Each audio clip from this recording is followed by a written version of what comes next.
एक एक पार्टी के वर्कर 4-4 2 BHK लेके बैठा है, एक बहन के नाम पे, एक जोरू के नाम पे, 4 शादियां कर लिया तो तीसरी जोरू के नाम पे। 2016 में हैदराबाद के अंदर मैंने बेवाओं का सर्वे किया। क्या आपको पता है कि गंगानगर के अंदर जो भी मकानात डिमोलिश हुए हैं वहां पे रहने वालों में ओनर्स कितने थे और किराएदार कितने थे? बस्ती दवाखानों के अंदर आपको डॉक्टर नहीं मिलेगा। तो पुराने शहर में याकूतपुरा, डबीरपुरा, चार मीनार, ये लोगों को चाहिए था कि असद साहब के पैर पकड़ लेते। देखिए यहाँ पे एक ट्रेंड बन चुका है, आपके घर में आग लगी राशन दे दो, घर में मोरी का पानी घुसा राशन दे दो, कुछ भी नहीं समझ नहीं आ रहा है क्या करना है राशन दे दो। मैं सैयद सफदर अली मौसवी, आपके सवालात प्रोग्राम में आज हमारे साथ जो गेस्ट मौजूद है सीनियर सोशल एक्टिविस्ट जनाब इलियास शमसी साहब।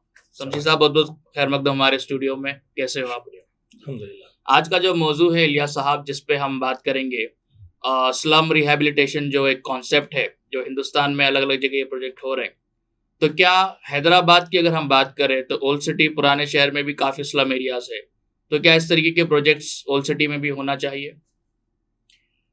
देखिए तमहीदन कुछ बातें मैं नाजरीन के लिए नॉलेज के तौर पर बताना चाहूँगा जी कि दरअसल ये जो स्लम है, दरअसल होता क्या है स्लम, उस बात को समझना ज़रूरी है। जी दरअसल एक नगर होता है, जैसे आपका एक याकूतपुरा है, जी बस्ती है, आपका कॉलोनी है, ऐसे कई क्लासिफिकेशंस है, रेसिडेंशियल क्लासिफिकेशंस है, कमर्शियल क्लासिफिकेशंस है। जी तो उसी तरह एक क्लासिफिकेशन है स्लम। स्लम यानी ऐसे लोग जिनके पास कुछ भी नहीं है, जो बेयारो मददगार है, जी वो लोग जो एरिया में रहते हैं उसे स्लम कहा जाता है, उसका क्लासिफिकेशन। जी अगर तारीख पे अगर आप नज़र डालें तो हैदराबाद जो फंक्शनल हुआ है वो 1960 के दहे में हुआ है, जी क्योंकि निज़ाम वगैरह ये वो तमाम तर चीज़ें रही है। तो 1962 में अगर मैं ओवरऑल अगर डाटा देखूं हैदराबाद का, तो हैदराबाद में सिर्फ 106 स्लम थे जी हैदराबाद में। मैं आपको रिसर्च और साइंटिफिक जो पेपर्स है मैं वो आपके साथ शेयर जी। कर रहा हूँ कि in 1962 there was only 106 slums, okay and in the period of this time from 1962 to 2001, मैं 2001 के बाद की बात नहीं कर रहा हूँ क्योंकि 2001 के बाद हमारे पास कोई सर्वे नहीं हुआ है, हमारे पास कोई प्रॉपर डाटा नहीं है, यानी ऑलमोस्ट 15 साल का ये गैप आप छोड़ दीजिए। इसके अंदर अगर ऑफिशियल अगर देखा जाए, डाटा अगर देखा जाए, तो जीएचएमसी के जो नोटिफाइड स्लम्स बताए जाते हैं वो almost it comes around 1400 exactly. और नॉन नोटिफाइड ऐसे स्लम्स है जो 4500 के करीब है, 4500 जीएचएमसी लिमिट्स में। Yes, I am talking about GHMC. यानी 1962 में जो हैदराबाद एक प्रिंसली स्टेट हुआ करता था, जो हैदराबाद के अंदर अच्छे हालात थे, यानी there was only 106 and it has increase to around 4000। तो इसका रीजन क्या है? क्या निज़ाम अच्छा है या हम बुरे हैं, या फिर निज़ाम के दौर में क्या सिस्टम था हैदराबाद का, या आज के दौर में क्या सिस्टम खराब है? अगर आप ओवरऑल वर्ल्ड में अगर देखा जाए तो 5 ऐसे स्लम्स सारी दुनिया में, जी नोटिफाइड स्लम्स की बात कर रहा हूँ, सारी दुनिया में 5 स्लम्स नोटिफाइड है। अगर देखा जाए तो जिसमें बॉम्बे का एक धारावी आता, अफ्रीका के अंदर जो है 2 स्लम्स आते, एक यूरोपियन कंट्री के अंदर भी आता है, और इल्ला माशाल्लाह हैदराबाद का उसके अंदर शुमार नहीं था। तो हैदराबाद को इस्लामाबाद में मुंतकिल कर दिया गया। ये कब हुआ? ये 1962 के बाद जो चलते आया है और चल के आने की वजह से आगे हम डिस्कस करेंगे कि इसके अंदर गलती किसकी है और किसने क्या किया, किसे क्या करना चाहिए था। तो ये थोड़ी सी तमहीद मैंने आपके साथ शेयर की है। जी।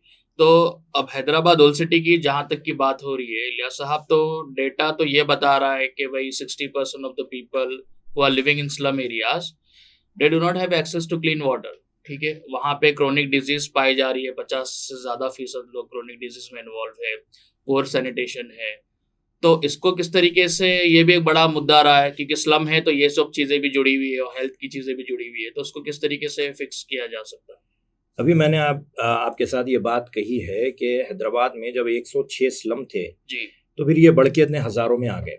उसका एक मेजर रीज़न रहा, उसका एक मेजर रीज़न ये रहा कि मैं आपको बंजारेल की मिसाल देके बताता हूँ। पुराने शहर में हम बाद में आएंगे, अभी हम नए शहर से शुरू करेंगे, वरना पुराने शहर की हम बात करेंगे तो लोग बोलेंगे अरे नए शहर में क्या अच्छा है, तो लिहाजा हम नए शहर से शुरू करके फिर पुराने शहर में आएंगे। बंजारेल से बंजार हिल्स में, जो बंजार हिल के अंदर आज की तारीख में आप जमीन लेने जाएंगे तो 2 लाख 2.5 लाख गज के हिसाब से 3 लाख भी बात जगहों पे मिलेगी, जुबली हिल्स वगैरह में आप देख लेंगे। अतराफ में 40 स्लम मिलेंगे आपको खुद बंजार हिल्स के, जिसके अंदर आप सैयद नगर ले लीजिए, जिसके अंदर आप भोला नगर ले लीजिए। ऐसे में बहुत से आपको नाम गिनवा सकता हूं जो कई कॉन्स्टिट्यूंसी, जुबली हिल्स कॉन्स्टिट्यूंसी में भी आते हैं, नामपल्ली कॉन्स्टिट्यूंसी में भी आते हैं। तो आखिर ये स्लम्स बसे या बसाए गए, ये जानना भी जरूरी है। तो दरअसल स्लम्स बसाए गए, खुद नहीं बसे, बसाए गए। कैसे बसाए गए?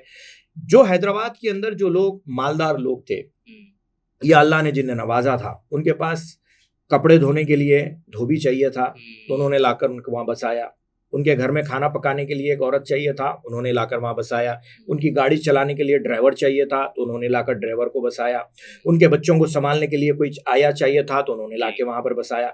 ऐसे करके स्लम्स को आबाद किया गया। लेकिन अगर आज की तारीख में अगर मैं आपको बात कहूँ तो जो भी नोटिफाइड या अननोटिफाइड स्लम्स है, उतना आज की तारीख में मेजर इशू नहीं है जितना एक मिडिल क्लास का एक मेजर इशू है, जो कि अर्बन पॉवर्टी के अंदर उसका इतना शुमार हो गया है कि अगर मैं आज आपको लेकर अगर पूरा पुराने शहर या नए शहर में अगर स्लम्स का दौरा करवाऊं तो you will find G+2, G+3।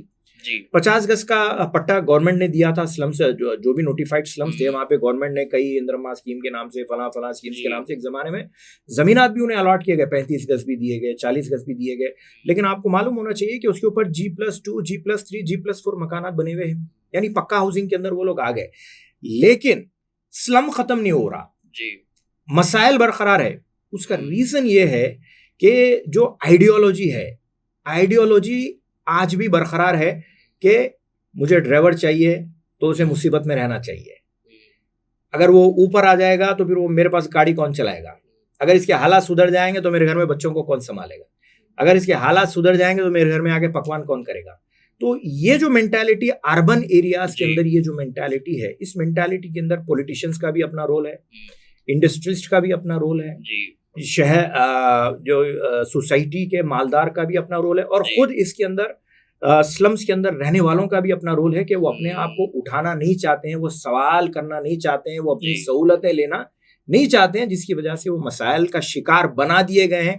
मैं अक्सर ये बात कहते आता हूँ कि आज़ादी के बाद से, यानी 1947 के बाद आपको कोई जंग लड़नी नहीं पड़ी है, यानी आपके ऊपर ना कोई हथियार मारा गया, ना कोई बम डाला गया, लेकिन गुर्बत, परेशानी, मुसीबत आपको माशी तौर पे लाकर खड़ा कर दी गई, सेहत के तौर पर लाकर खड़ा कर दी गई, एजुकेशन के तौर पर। यानी आज की तारीख में अगर कोई सोसाइटी को या कोई कम्युनिटी को बर्बाद करना है तो एजुकेशन में उसे परेशान कर दो, तो वो बम से दुनिया छोड़ के चले जाते थे। लेकिन यहाँ पे ऐसे जो है बमबारी हो रही है, लूटमार हो रही है कि आदमी उससे निकल ही नहीं पा रहा है। 2012 में देखिए रे प्रोजेक्ट बोल के जो आया था, यूपीए की गवर्नमेंट थी, कांग्रेस की थी, तो राजीव आवास योजना बोलकर, तो जैसे आपने बताया 1400 स्लम्स को जीएचएमसी लिमिट में उन्होंने आइडेंटिफाई करा। सिर्फ साउथ जोन में ही 290 स्लम्स लोग ने किया था कि फर्स्ट फेज में हम इनको रिडेवलप करेंगे।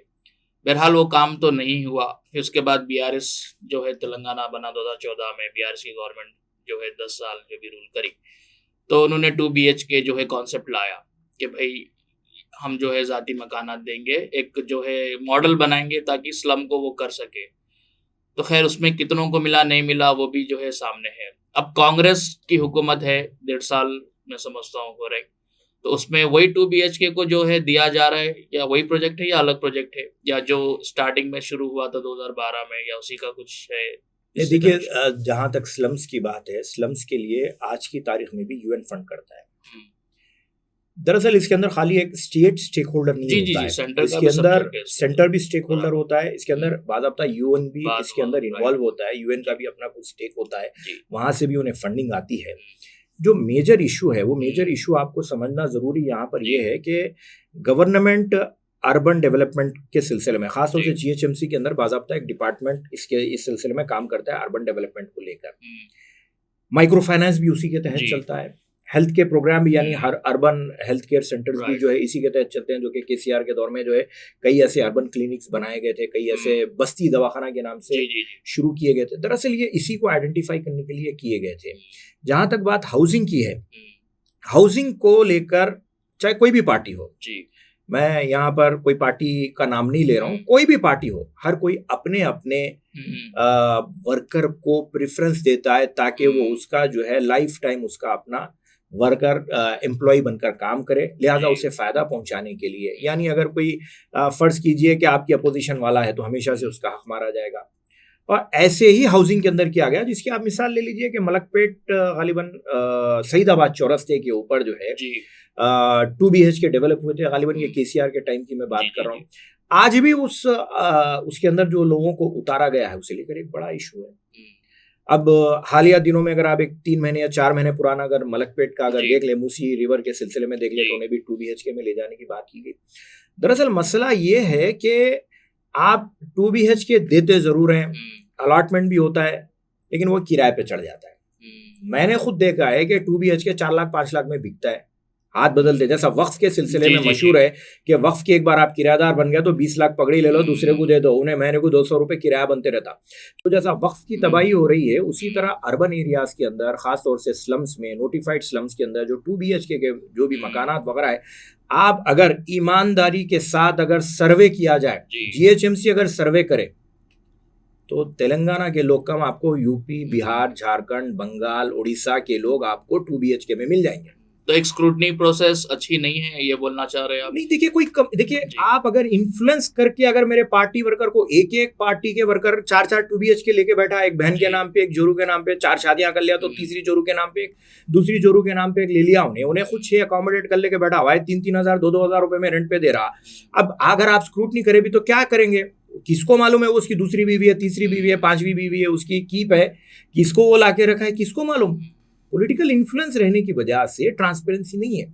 और जिस एरिया के अंदर जो MLA है, जिस एरिया में जो कॉर्पोरेटर है, उसी ने पूरी तबाही मचा के रखी है। फेवरेटिज्म भी चलता होगा, 100% फेवरेटिज्म होता है। उस वजह से जो मुस्तहिक लोग हैं, आपको मालूम होना चाहिए कि अदर देन स्लम बता रहा हूँ, पुराने शहर की बात कर रहा हूँ, पुराने शहर में आज की तारीख में 60% पुराने शहर के लोग किराए के मकानात में रहते हैं। वो आर दे, कहाँ से आए वो, कौन लोग हैं जो 60%? मैं कोई यूपी, बिहार, बंगाल, झारखंड की बात नहीं कर रहा हूं, मैं ऐसे ऐसे लोगों को जानता हूं जो पुराने शहर में 20-20 साल से किराए के घर में, दे don't even get their own house. क्योंकि बेचारा परेशान ये होता है कि 4-5 बहनें होती है, शादी करता है, सब करता है, उनके घर बसाता है, फिर उनके बच्चे पैदा होते हैं, फिर उनके छट्टी होते हैं, उनके छिल्ले होते हैं, फिर उनके बच्चे बड़े होते हैं, पूरी जिंदगी किराए के घर में निकल गई। गवर्नमेंट को चाहिए कि ऐसे लोगों को आइडेंटिफाई करे। कई ऐसी बेवाएं, मैं आपको 2016 की बात बता रहा हूं, 2016 में हैदराबाद के अंदर मैंने बेवाओं का सर्वे किया था। आई गॉट 5500 विडोस एप्लीकेशंस, मेजॉरिटी पुराने शहर से। उसमें हमने सॉर्ट आउट करके हमने देखा कि भाई 30 साल से अंदर की बेवा कौन है, उसकी शादी करवा दी जाए। ऐसी बेवाएं भी है जिनके बच्चे बाहर है, उनको कोऑर्डिनेट किया जाए। अब ये एक नया इशू शुरू हुआ है कि भाई ओल्ड एज होम वगैरह वगैरह। मैं 16 की बात कर रहा हूँ, हमने सर्वे किया, सर्वे के अंदर हमने देखा है कि कई ऐसी बेवाएं they don't even get their food और all belongs to slums. Ilyas साहब, एक और क्वेश्चन ये भी है कि लोगों में कहीं ना कहीं ऐसा महसूस हुआ है कि अवेयरनेस की कमी है। क्योंकि देखिए, गवर्नमेंट अगर कोई इनिशिएटिव लेना चाह रही है, जैसे मूसी रिवर फ्रंट का जो हुआ या हाइड्रा को लेकर हुआ, तो पुराने शहर की अगर हम बात करें, ऑल ऑफ अ सडन डेमोलिशंस चालू हो गए, लोग पैनिक हो गए, उनको ये नहीं पता कि उनको कहाँ पे क्या मिलने वाला है। ठीक है, जो लोग वॉलंटरीली ओके है कि हमको 2 BHK ठीक है, बट कहाँ मिल रहा, कब मिल रहा, वो नहीं पता। तो अगर स्लम रिहेबिलिटेशन इतनी आसानी से हो सकता है बिना किसी को अवेयर करे, जिसका घर नहीं है उसको तो आप दे रहे, ठीक है, दैट इज ओके, बट जो जाती ओनर है, शीटों के घरों में रह रहे, स्लम एरियाज है, उनको किस तरीके से कन्विंस किया जा सकता है कि साहब आप जो है, क्योंकि देखिए कुछ एरियाज ऐसे हैं, गंगानगर बात करेंगे, हसन नगर, वट्टापल्ली और काफ़ी चिंतल बस्ती, मतलब जो इलाके हैं इतने कंजेस्टेड है, आग लग गई तो कुछ किया नहीं जा सकता, एम्बुलेंस नहीं जा सकती, तो उसको रीडेवलपमेंट की तो ज़रूरत है वो स्लम एरियाज को। तो क्या लोगों में अवेयरनेस देना चाहिए और किसकी जिम्मेदारी है ये? मैं गंगानगर की बात करता हूँ, क्योंकि आपने गंगानगर को कोट किया है। क्या आपको पता है कि गंगानगर के अंदर जो भी मकानात डिमोलिश हुए हैं जी, मूसी रिवर फ्रंट के सिलसिले में जी, वहां पे रहने वालों में ओनर्स कितने थे और किराएदार कितने थे? अंदाजा है? अगर आप ईमानदारी से अगर वहां का सर्वे करें तो वहां के जो लोकल के लीडर्स हैं, मैक्सिमम उनके घर मिलेंगे आपको। अच्छा। जो बेचारे आके वहां पे, चाहे वो सेटलर बता लीजिए, जो जी, भी जी, बता जी, लीजिए, जी। वो तो किराएदार थे बेचारे। हम्म, और मैं यहाँ तक भी सुना हूँ कि भाई आपका अगर मकान है, आपका कागज है, तो फिर आपको अलॉट किया जाएगा। तो फिर वो बेचारा गरीब जो वहां पे कम किराए में रह रहा है, वो कहाँ जा रहा है? मैं ये बता रहा हूँ कि आप जमीन के बदले 2 BHK, जमीन के बदले जमीन, ये नाइंसाफी है। जी। आप गुर्बत के बदले 2 BHK दीजिए, गुर्बत के बदले उसे जमीन दीजिए, ये ईमानदारी है। तो गवर्नमेंट को इस बुनियाद पे काम नहीं करना चाहिए कि आपका, आपके नाम पे 50 गज थी तो मैं 50 गज का आपको वहां पे ऑल्टरनेट दे दूंगा, नहीं। और कहाँ दोगे, वो भी कहाँ सवाल दोगे? है। हाँ, जी। आपको ये देना चाहिए कि भाई वाकई में अगर आप है, if you belongs to Telangana, if you are a Telangana resident, अगर आपकी एक 10 साल 15 साल 20 साल की स्टैंडिंग है, अगर आप यहीं के रहने वाले हैं, तो हम पहला हक हमारा है। मुझे सुनकर ताज्जुब होता है कि कई 2 BHK के मकानात में हैदराबाद या तेलंगाना के लोग ही नहीं है, ऑलमोस्ट माइग्रेंट्स। जी हाँ, माइग्रेंट्स का भी ऑलमोस्ट माइग्रेंट्स। तो फिर बेचारा वो हैदराबाद का परेशान आदमी जो है जाएगा कहाँ? और ये उसको सपोर्ट इसलिए कर रहे हैं क्या? वो बिहार में इलेक्शन लड़ रहे हैं, इसको यहाँ 2 BHK दिला दिया तो नहीं, वहाँ वोट दिलाता हमारे को। हम बंगाल में इलेक्शन लड़ रहे हैं, ये हमारा वर्कर है, वहां पे हमारे को जो है कुछ अरेंज कर देगा। तो ये जो फेवरिज्म आ गया है पिछले 10 साल के अपने वोट बैंक को सिक्योर करने के लिए 100% उसका अल्टीमेट लॉस ना आपका है ना मेरा है, अल्टीमेट लॉस वहां रहने वाले का है। वो 20 साल से किराए के घर में है और 20 साल रहेगा, फिर वो 5,000 रुपये दे के खबर में चले जाएगा। खबर भी मुफ्त में नहीं है हैदराबाद में, खबर में मरने के बाद भी मिनिमम 5,000 तो खर्चा करना पड़ता है उसको। महाराष्ट्र में इलियास साहब देखिए, स्लम रिहैबिलिटेशन अथॉरिटी जो है SRA, फिर वहाँ पे तो एक्ट बना महाराष्ट्र में 1995 में। उसके बाद जो वहाँ के जो स्लम एरियाज है, क्योंकि मुंबई, दिल्ली, कोलकाता, ये ऐसे मेट्रोपॉलिटन सिटीज बोलेंगे जहाँ ज्यादा स्लम्स होते हैं, तो उसको रिडेवलपमेंट करने के लिए काफी इकदाम उठाए गए। उसके बावजूद भी अब भी जो है वहाँ पे पब्लिक प्राइवेट पार्टनरशिप के जरिए SRA से मिलकर, क्योंकि देखिए यहाँ की जो 2 BHK है, जितने लोगों से हम देख रहे हैं या बात कर रहे हैं, जो रहने लायक काफी 2 BHK नहीं है।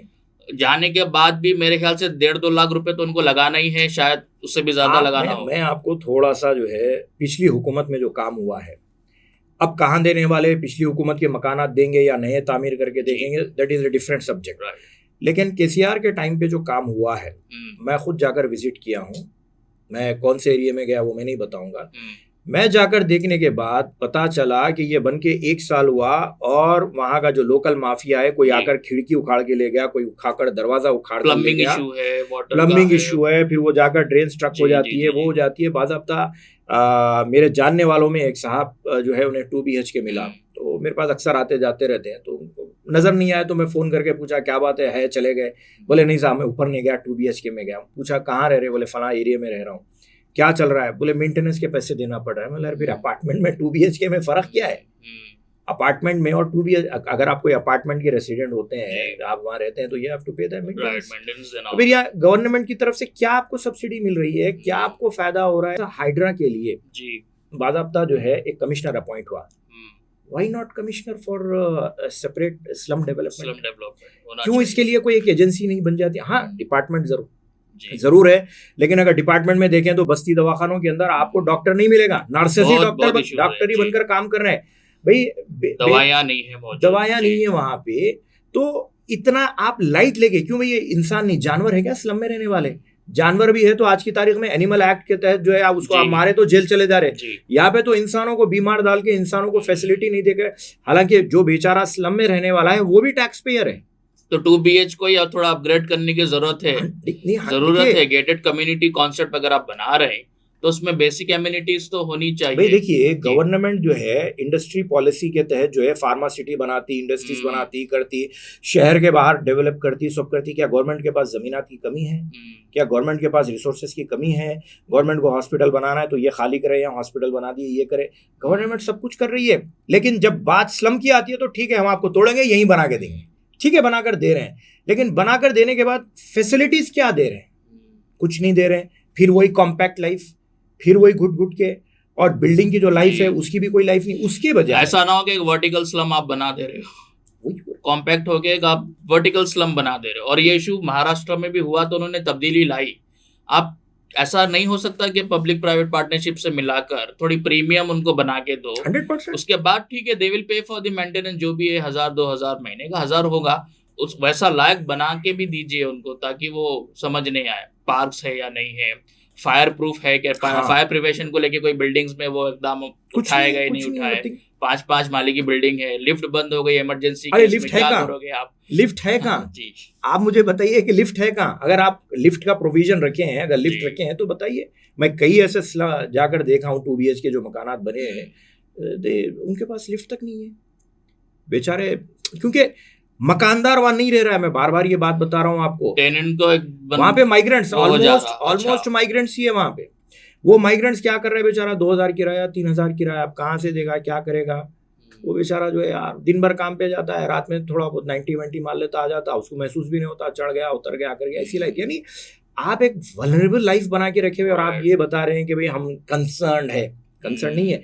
अगर आप कंसर्न है तो अभी मैंने आपसे कहा कि भाई एक गरीब से गरीब आदमी भी इनडायरेक्ट टैक्स पेयर है। अगर वो साबुन भी खरीदता है तो इज पेइंग टैक्स, पानी का बॉटल भी लेता है तो इज पेइंग टैक्स, तो वो भी बराबर का हिस्सेदार है। जो भी टैक्स से डेवलप किया जा रहा है उसके अंदर हिस्सेदारी उसे मिले। सही है।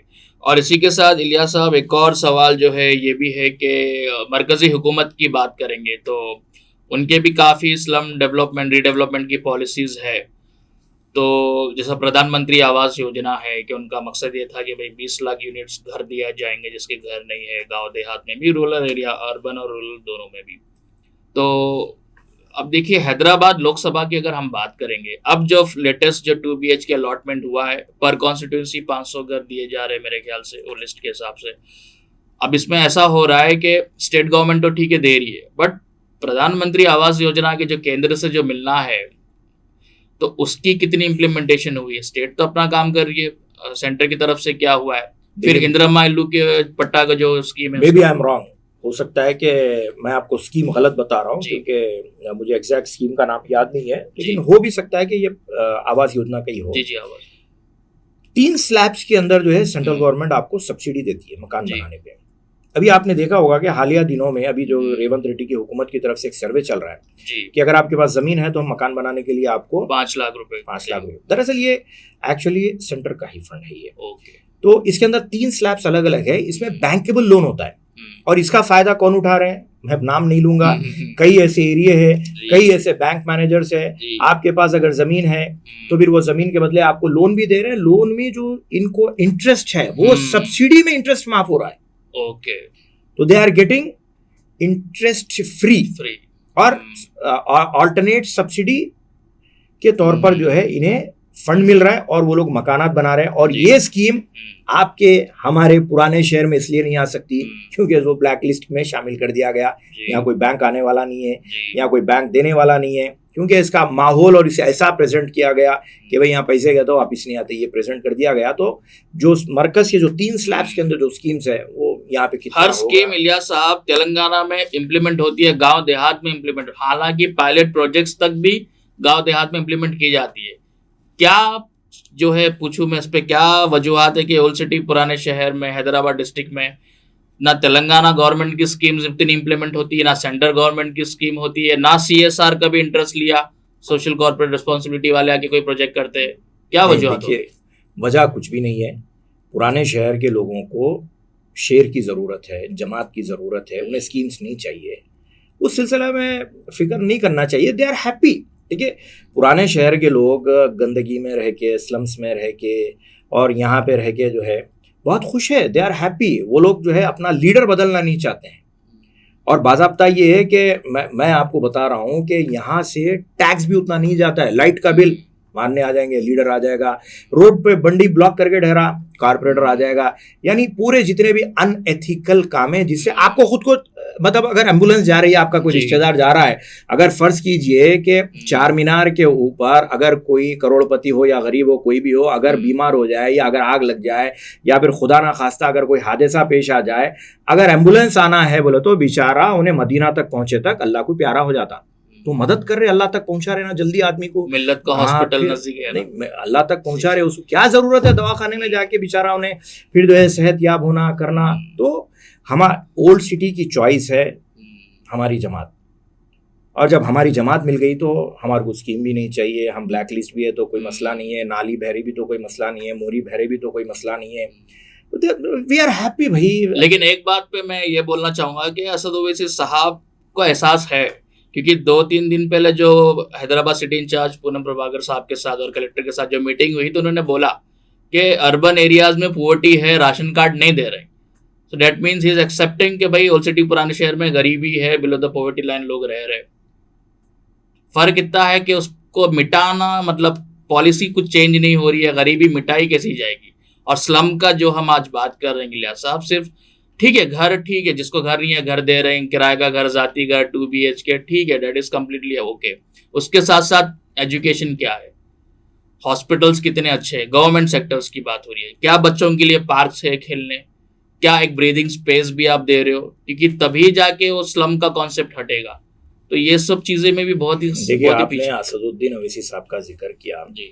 असदुद्दीन अवैसी साहब निहायत ही शरीफ आदमी है जी, और उनकी शराफत का फायदा उठा के पिछले 25-30 साल के अंदर हर हुंडा यहाँ पे असद साहब की शराफत का फायदा उठा के लैंड ग्रैबर बन गया। हर एक अनपढ़ जाहिल उनकी शराफत का फायदा उठा के कारपोरेटर बन गया, को कारपोरेटर बन गए। और गली गली के लीडरों का ये हो गया कि यहाँ पे हर एक मामूली लीडर अपने आप को असदुद्दीन अवैसी समझता है। ये उनकी शराफत है और उसी का ये लोग फायदा उठा रहे हैं। और खुद असद साहब को इस सिलसिले में सोचना चाहिए, उनको एहसास करना चाहिए कि उनके नाम का कितना गलत इस्तेमाल हो रहा है।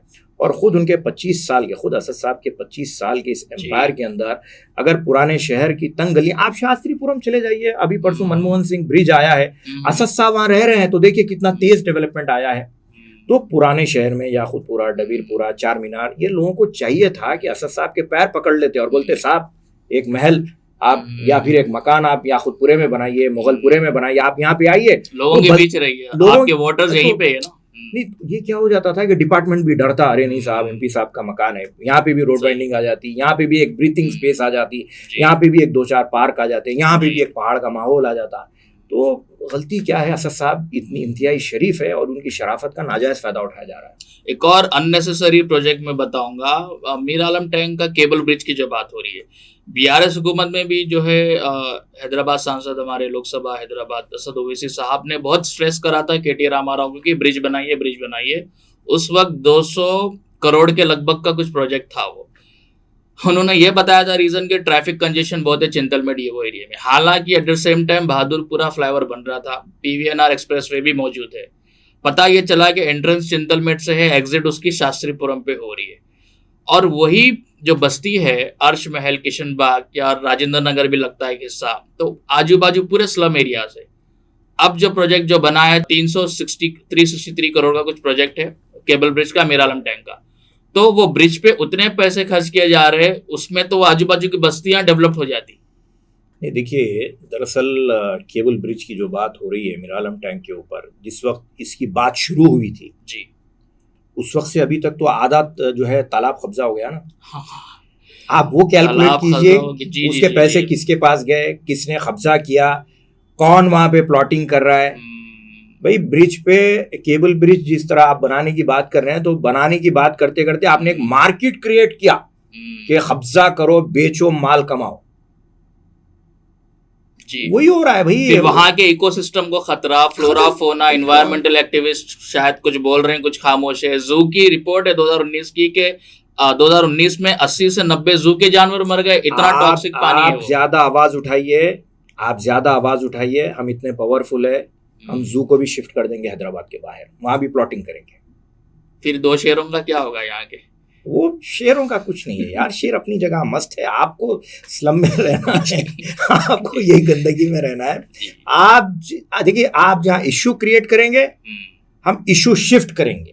अच्छा, इश्यू शिफ्ट हो जाएगा, डोंट वरी अबाउट दैट। उसकी फिक्र करने की जरूरत नहीं है। और तकरीबन आपका जू जो है वो खुद जो है वक्फ की जमीन के अंदर जो है, उसके अंदर कुछ कब्जा है, कुछ अब एक नए MLC बने, उनके नाम भी आ रहा है कि भाई वो भी कुछ जो है मीर आलम टैंक की जो है 2 एकड़ जमीन पर वो भी काबिज हैं।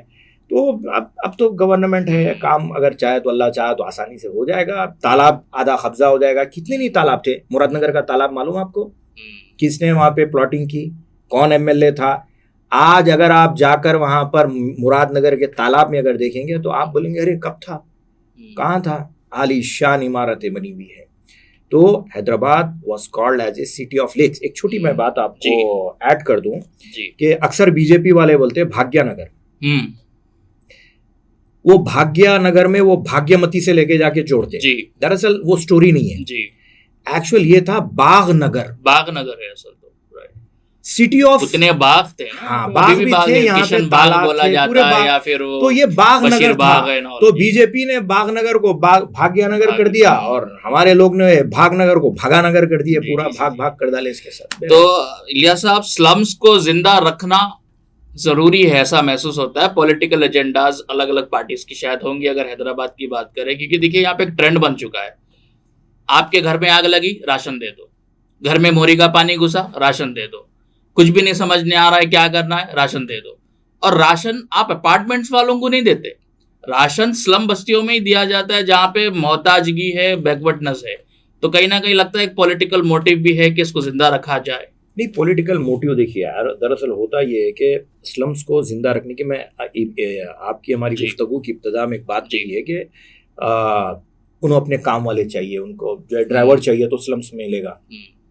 कोई अपार्टमेंट में वाला रहने वाला जाके ड्राइविंग नहीं करेगा, बच्चे संभालने के लिए वहीं से मिलेगी औरत। तो एक इकोनॉमिकल, सोशियो इकोनॉमिक एक रीज़न है। उसके साथ साथ ये है कि आदमी आज की तारीख में जो इंडिया के अंदर, ख़ास तौर से हमारे पास हैदराबाद के अंदर, और आप ओवरऑल अगर पॉलिटिकल असेसमेंट अगर करेंगे तो अर्बन एरियाज, रूरल एरियाज में अगर आप वोटिंग परसेंटेज देखेंगे तो अर्बन एरियाज में लो रहता।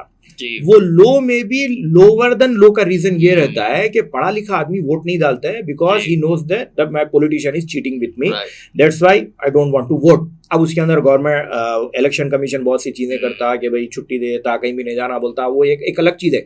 लेकिन वोट कौन डालता है, रिगिंग कौन करता है, बोगसिंग कौन करता है? स्लम से। फीडर पॉइंट है, जैसा अगर आप एक ट्रांसफार्मर अगर आप लगा देंगे, एक फीडर पॉइंट कर देंगे, तो वैसे ही तो इसको तो जिंदा रखेंगे। ये जिंदा रहेगा जब तक लोगों की मेंटालिटी चेंज नहीं होगी। अगर आप मदीना पे चले जाएं या कहीं पर भी चले जाएं, आप जितने भी रोड पे जो वेंडर्स देख रहे हैं, आप जो बंडी ढकलते हैं, आप हॉकर्स को आप देख लीजिए, almost they earn 2 to 3,000 rupees per day. गरीब है लेकिन दे हैव मनी, लेकिन उनका पैसा भी जाता कहाँ पे? वो ठहरने देने के लिए लीडर्स आपको देना है, मामूल तो जरूरी है, वो ठहरने देने के लिए उनको देना है। वो घर उतना नहीं ले जाता है, वो अपनी कमाई का कुछ हिस्सा वहां पे ठहरने के लिए कॉर्पोरेटर को दे देगा, लीडर को दे देगा, कमाई का कुछ हिस्सा पी लेगा, कमाई का कुछ हिस्सा घर को जाते जाते चिकन मटन ले लेगा, एंड ऑफ द डे फिर सुबह एम्प्टी पॉकेट आएगा, फिर वहीं पे फुटपाथ पे ठहरेगा। ये मेंटालिटी चेंज होना है। शुक्रिया इलियास साहब, बहुत बहुत हमारे साथ मीम टीवी के स्टूडियो पे जुड़ने के लिए, और बहुत ही अच्छा डिस्कशन रहा। उम्मीद है आगे भी इस तरीके के शोज आपके सवालात में जो है नाजरीन देखते रहिए। और इलियास साहब अपने व्यूअर्स को बोलिए, फॉलोअर्स को, कि लाइक करिए, शेयर करिए, लाइक करिए, शेयर कीजिए। मीम टीवी सफदर जो है हमारे हैदराबाद के उभरते हुए एक्टिविस्ट है, सपोर्ट की ज़रूरत है, ना किसी के साथ ना किसी के खिलाफ, लेकिन हक का साथ। बहुत शुक्रिया।